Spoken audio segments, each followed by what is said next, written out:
Ngamihi o te wā, in today's headlines, a settlement has been reached in the defamation case taken by the ACC Minister against two Labour MPs. The parties agree Trevor, Mallard and Andrew Little were entitled to ask who was responsible for ACC claimant Bronwyn Puller's name being divulged. The men say they did not intend to imply Minister Judith Collins was responsible for the leaks. The Associate Education Minister is fuming over continuing problems with the NovoPay system. Craig Foss says he was given assurances about its functionality, but despite the disastrous mistakes, the Prime Minister indicates the company responsible for NovoPay looks likely to keep its contract. Part of the problem is this is a system that's been developed over a long period of time. It's complex. I think basically, changing horses now might not be the best thing.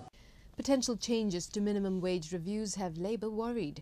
MP Darian Fenton is concerned the review process is being streamlined to consider only inflation and unemployment and once every 4 years instead of annually. Criteria are cut back and submission processes also curtailed. Won't there be fewer and lower minimum wage increases in the future? Acting Minister of Labour Chris Finlayson suggests that's speculation about hypotheticals. I'm looking at all those issues. The aim is to do the job right. Prince Charles has celebrated his 64th birthday formally at Government House with 64 New Zealanders who share his big day. The Duke and Duchess of Cornwall were met earlier by huge crowds during their walk along the Wellington waterfront today, featuring several impromptu performances for the Prince. Prince Charles was also given a tour of Weta Workshop by Sir Peter Jackson and Sir Richard Taylor. The Prime Minister is challenging Labour's economic policy options ahead of the party conference this weekend. Mr John Key is scathing of proposals regarding coal mining and taxes on mineral exports.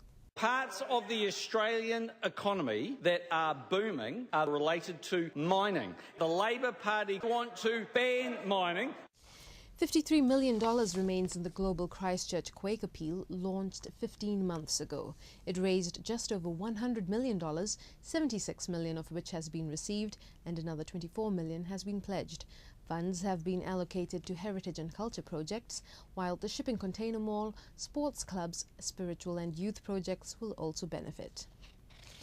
After 7.5 hours deliberation, an Auckland jury has found Joel Loughley guilty of the murder of 2-year-old JJ Lawrence 1 year ago. Loughley will be sentenced in February next year. New Zealanders have had a rare chance to observe a solar eclipse earlier today.